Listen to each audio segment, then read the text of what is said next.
Hey everyone, Hans here with, you probably already guessed it, a quick video. Today we are using AI and a few other data points to analyze websites before it reads out. They could be if you want to offer web design, website redesign, or conversion rate optimization or marketing services, or maybe there's a different use case that I missed. Hopefully it applies to you. Hopefully, you'll find this video helpful. I'm very excited to dive in, and yeah, I hope you are as well. Let's do it. So, this is the table that we're using, just a really basic table that I had already set up. And we're going to run through some prompts together, which is always fun, and through some different data points. There are a few ways of doing this, and I'm going to go with the way that a lot of you have requested. So I got some requests on LinkedIn, on Slack, and in the mastermind as well about doing this while analyzing websites, mostly using AI. There are a few other ways you can do it, but let's start with the AI one because that's everyone's favorite, right? So you're here in Clay, you have a list of companies and you want to offer them a website redesign or conversion rate optimization services. A lot of different things you can use this for. Let's go with the example of I know a guy who offers website redesign. If your website doesn't convert great, and only if the peach paid and conversion rates later are better, you will pay something like that. So that could be the use case here. So we're starting with the vision model of GPT. So there's GPT Vision. Not everyone is really aware of the capabilities that this thing has, the integration has. Um, and for example, it can help you already take the screenshot, and in our case, it will even take a full page screenshot. So you have your website, we're going to take a screenshot, and we're going to have that be a full page screenshot.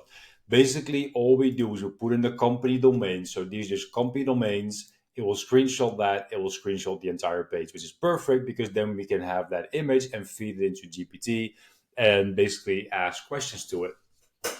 So we could ask it anything, but in our case, we're going to ask it mostly about design. Now, this prompt is, it works, and like you could probably shoot at it a little bit and find things that could be better, but that's always going to be the case. So in our case, we're saying pretend to be a senior digital marketing expert with a background in conversion rate optimization and web design. Point out three parts of this website that you believe stand out are not done well or just poorly by the marketer or team who created it. Think deeply about how the visual and text align with CRO best practices or conversion rate best practices. Use the following exact format to provide your feedback. Do not provide any other reasoning. Do not provide any other text in your output. Here's the format. For more context, here's a description of the company or the website we're analyzing. So this, you could probably take that out. And I usually repeat this part as well. Like, do not provide any reasoning because then sometimes GPT just adds a bunch of text to it. We don't want that.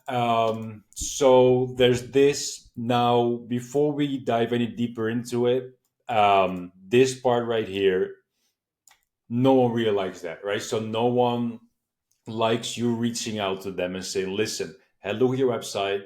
Yeah, not great. You should be doing this instead. Goes for ads, goes for emails, goes for anything. No one enjoys you reaching out and saying, listen, this is what you're doing right now. You're not doing so great. You really should be doing this instead. Want to give me money and I do it for you. That's not the angle you want to go with. But I quickly put this together. It works, and the output, how we put the output together, you could use in an email and not have it be offensive, but it can be tricky. So if you're going to do this, try and find a positive spin. That's all I'm saying. But again, this is a tutorial. Whenever we're using this while reaching out, we usually say, okay, find a few positive points, then take those positive points and say, okay, this stood out, this I liked, but have you tried this instead? Which we usually see work really well. That's the angle that we go with if we use this play. But I put it together this way just to show you how we put it together, and you can put your own spin on it. But that's a quick disclaimer. Don't say I didn't tell you. Then this is the output that we get. So some examples: CTA buttons are not distinct or compelling enough to grab user attention. Excessive white space makes the website feel incomplete and disorganized. The fonts and sizes used are inconsistent, making the content hard to read and follow.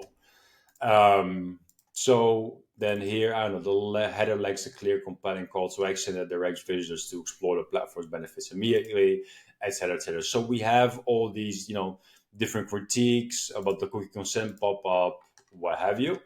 Now, this is not something that we like. We could use it in email saying, "Hey, look at your website. Here are a couple of things that stood out. One, two, three. Should we redesign it for you?" You could use that. I'm not a huge fan of it. So what we did then is we basically took like a two-step approach to it, which is something I usually like because output is usually better. You have your raw output, the AI critique, and then you have your second output, which is using that critique, that raw output, and just using that as the input for your next prompt, and then that usually gets you better output. So clean this GPT-4 output up, and then we have our original response as the input. Then not going to read all of this. You can pause the video here and read it. But basically, we're saying, this is feedback for a website. I want you to pick one of these 3 points that you feel could be most valuable. Clean it up, format it in this way. Again, I often repeat a lot of stuff like keep your answers under 25 words, and provide anything else in your output other than the completion of the sentence. Do not ever write more than 25 words. Use simple language. Keep your answer under 25 words. Do not provide anything else in your output. Yada, yada, yada. And then basically saying, went over your website, what most stood out was, and then here we want the answer of AI. So that is the prompt that we're using there. And then we get, went over your website, what most stood out was the inconsistent fonts and sizes, making the content hard to read and follow. I went over your website, and what mostly stood out was a future game section, lacks engaging visuals or descriptions to captivate visitors and encourage exploration. I went over your website, and what mostly stood out was the intrusive sign-up pop-up, which may hurt the user experience and increase bounce rates. Last one, because I like it. I went over your website, and what mostly stood out was the 9 out of 10 ads and not remembered section lacks sufficient contrast with the background. Um, I might add the word that to this, to the prefix. I feel that reads a bit easier. I went over your website. What most stood out was that 9 out of 10, but no, tiny little thing. We can change that. So this could be, hey, John, like, hey, you can start your email with this. Hey, John, went over your website. Yeah, I maybe would not start with this. Um, but like, again, not a great example, but just to give you an idea of how you could use this in the email, saying, "Hey, John, I'm Hans. I'm a freelance conversion rate optimization specialist, helping you make more money from your existing traffic. Whenever your website, and what mostly stood out was the inconsistent fonts and sizes, making the content hard to read and follow. Could I show you a quick, sketch on how I would redesign your website, or could I show you how we redesign the website of a company similar to yours?" That's how you could use this, right? So that works. We have their website. We take a screenshot, analyze it, critique it, then take that output, use it as input. Great. That's one way of doing it. We could work with this, right? That works. Another way you can do, or additional metric you can add either to the same email. You can add this to your scoring, saying only if these metrics are here, they look really bad, then do the thing where we analyze the website, or only if these metrics right here they look really bad, just reach out. If the metrics look really good, then let me show you what I mean. This is the Google page speed data, which basically analyzes the website, and it gives the performance score, accessibility score, that type of thing, how fast it's loading. So we could say if they have a really slow website with a low SEO score, and if that's the case, then send them an email saying your website isn't great. Or you could say if the performance score is really bad, just skip the whole analyze the website thing. Just say, listen, your website is slow, it's not great, it's why you're losing money. Let us redo it. So there are a couple of ways you can go with this. Or you could say, this is my first email, the one that we just went over. Second email is, hey, John, I dug a little deeper, actually saw that your SEO and performance scores are really below, what they should be. So yeah, this thing is really hurting your income. Could I give you a call on how we could change that for you? So a couple different ways you can use that. Same with this with SEMrush. They give you traffic analysis. You could say like the same thing with here. They give you they don't or they don't give you a mobile score here. They do in the real thing, I think. But you could say, hey, a lot of your website traffic is coming from mobile users. So yeah, they want even like faster website, that type of thing. So there's that. So you can use that. You can use the bounce rate, saying knows your bounce rate is super high. It's probably because your website loads really slow, or is you could like. And I know I'm sort of rambling here, but there's a lot of ways you can do this. You could say, okay, first check the bounce rate. If the bounce rate is high, then adjust my prompt and say, hey, the bounce rate of this website is high. Find out a few reasons why it might be high, but only if the performance score is high. So okay, they have a high bounce rate, but the website loads really fast, so that cannot be it. Let's look at their actual website, and then AI will say, okay, I think bounce rate is really high because you have like two pop-ups and they're really annoying, and that's why, right? So that's how you can use it. That's how I would probably use it, having that those multiple layers. Or yeah, that's probably the main way I would go about it. But as you can already tell from me, just rambling of a bunch of ideas, there's a lot of ways you can use this data, and a lot of different ways, a lot of different ins that you have with this. Then another way you could do it, which takes a little bit more setup and more expertise from your end, and is a bit trickier overall. I didn't like it before I went into making this video, but actually going through it, I'm not a big fan anymore. But I just wanted to share it with you before we wrap this thing up.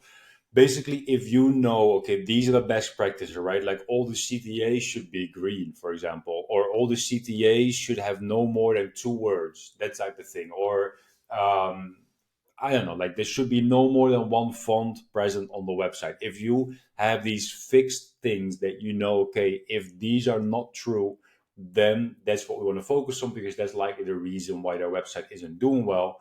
Then just look for those. And then that way, if you look for those instead of using AI, okay, my output is always going to be good, because I know, okay, I detected that they don't have green CTAs. I'm going to talk about that, and then it's always going to be relevant. It's always going to be right, and it's not just AI making stuff up that maybe you wouldn't be able to, that maybe you don't even agree with, or that is just not really relevant, or what have you, right? So you could, for example, scrape their website and then either use formulas or AI to analyze the HTML, the text of the website, and check, the like, what is a CTA? Is it book a demo? You know what? You really shouldn't use book a demo anymore. You should use this or that instead, because book a demo doesn't work. Like we have done like 50 case studies, and the benchmark show us that you shouldn't use that. Or you really shouldn't be using this color, or I notice you have like four different fonts, you really shouldn't be using that, right? So there's a lot of constants you can look for. You can basically make a list of things you look for. If those are not true, then that's the angle you're going with, and that could potentially showcase your expertise a bit more, instead of just relying on AI, and maybe AI making you look a little bit silly because the things it comes back with just aren't that that strong. So that's one other way you can do. I'm not going to include that too much in this video, but yeah, hopefully this gave you some inspiration. If you want the table with the prompts and everything, check out either claymba.com or hansdekker.net/mastermind. And for now, thanks for watching. Hopefully I'll see you in the next video. Bye bye.